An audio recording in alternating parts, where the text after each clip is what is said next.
जय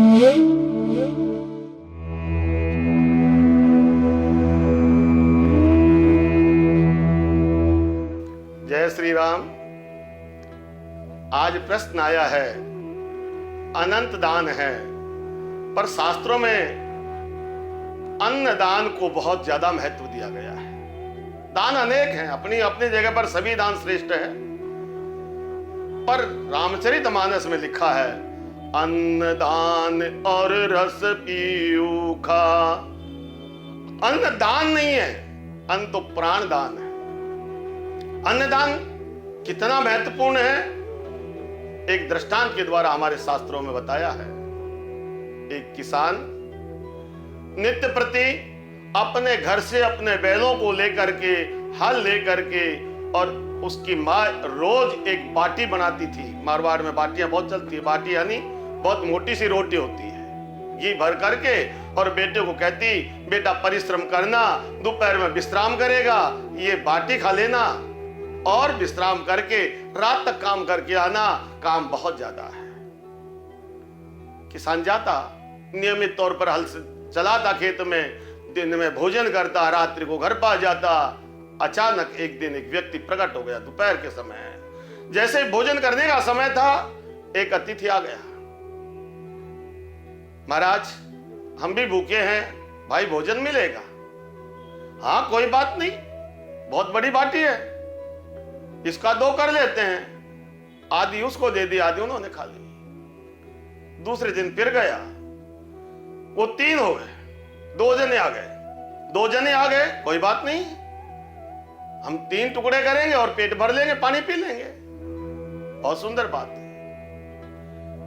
तीसरे दिन देखा, वो 3 आ गए, अब 4 हो गए। कोई बात नहीं भाई, बाटी का 4 हिस्सा करते हैं और हम बांट के खाते हैं।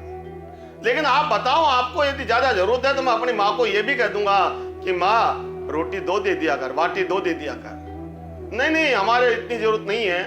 पर फिर भी वो दूसरे दिन 2 बाटी लेके गया। वाकई में उस दिन 4 व्यक्ति थे। किसान ने पूछ लिया, भाई आप कौन हो? आप तो बहुत उच्च कोटि के लगते हो, बड़े घर के लगते हो, मैं पहचानता नहीं हूं, लेकिन मेरे पास आपके लायक तो रोटी नहीं है, लेकिन मेरा भाग है कि आप मेरे जैसे गरीब का भोजन कर रहे हो। तो उन्होंने, झूठ बोलना उनकी प्रवृत्ति नहीं थी, क्योंकि वो सबसे बड़ी न्यायाधीश की यहां से आए थे। उन्होंने कहा, देख भाई किसान, हम तेरे से झूठ तो नहीं बोलेंगे, क्योंकि हमने तेरा नमक खा लिया है, हमने तेरा अन्न खा लिया है।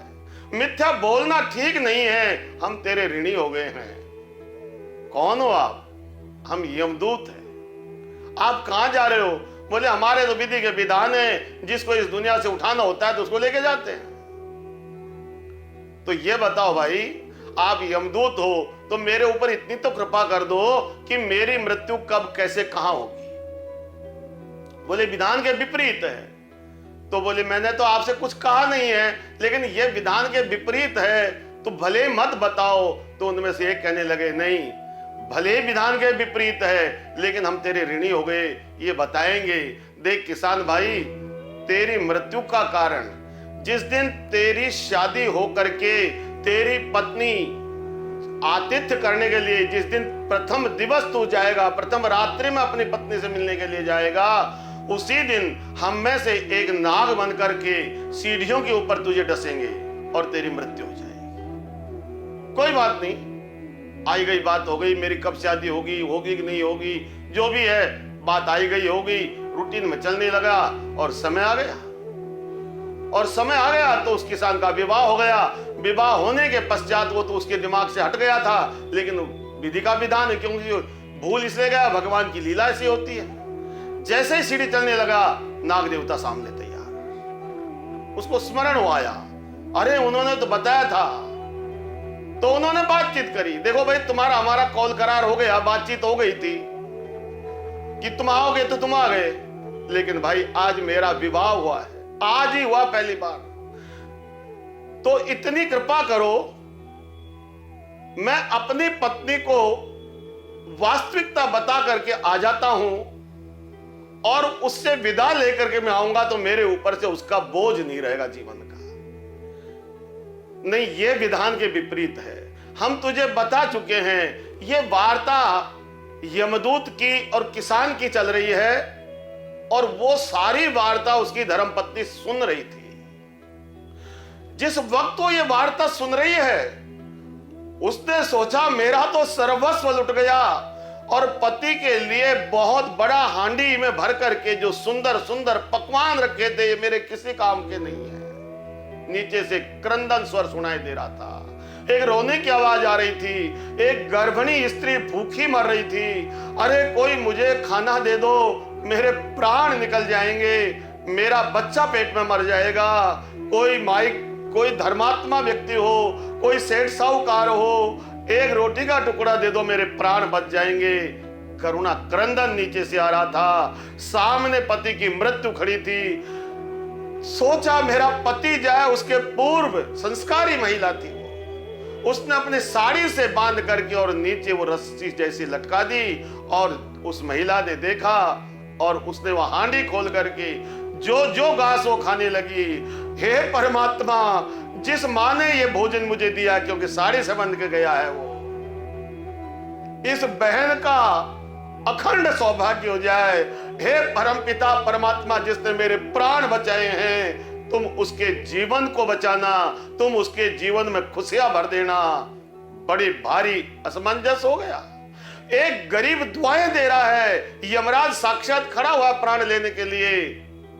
तत्काल यमराज के यहां से तीव्रता से दौड़ते हुए दूत आ गए, वापस आ जाइए, इसी समय छोड़ दीजिए महाराज, विधि का विधान आपने बना रखा है। भले ही विधान बना रखा है, लेकिन विधान को पलटा भी जा सकता है। बोले पलटने की ताकत क्या है, किस चीज से पलटता है? अरे जो ताप करही कुमारी तुम्हारी, भाग्य हूं मेरी सके त्रिपुरारी।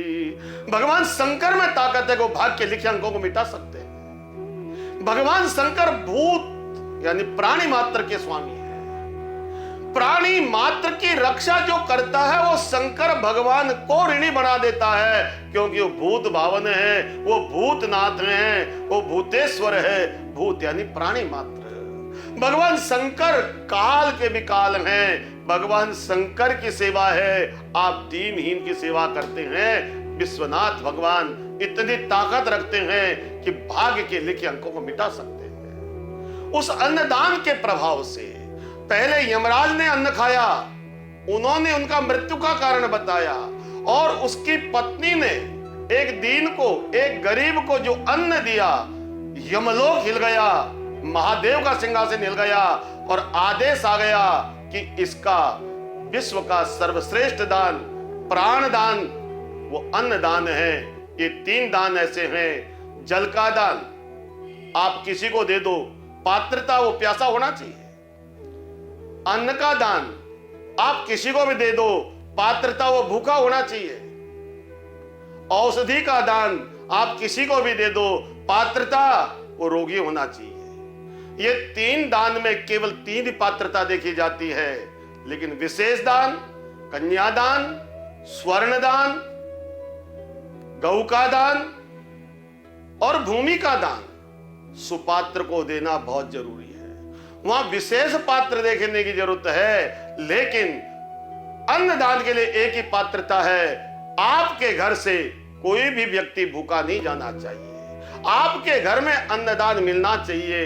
अतिथि आ जाए, भूखा जाए, ये ग्रस्त के लिए ठीक नहीं है। अतिथिर आश भग्नाशो गृहात् स प्रतिनिवर्तिते स तस्मै दुष्कृतम दत्वा पुण्यमादाय यच्छति। आपके घर आने पर आप कुछ भी नहीं दे सके, आप मधुर वचनों में उसका स्वागत करें। मीठा वचन बोल लीजिए, आओ बैठो पियो पानी, 3 चीज मूल नहीं आनी, आप जल पिला के विदा कर दो। लेकिन अन्नदान एक ऐसा है जो सर्व सुख प्रदान करता है, और अन्नदान की महिमा शास्त्रों में अनंत है। इसलिए हमें ग्रस्त को सुरक्षित रखने के लिए अन्नदान की प्रधानता बताइए। जय श्री राम।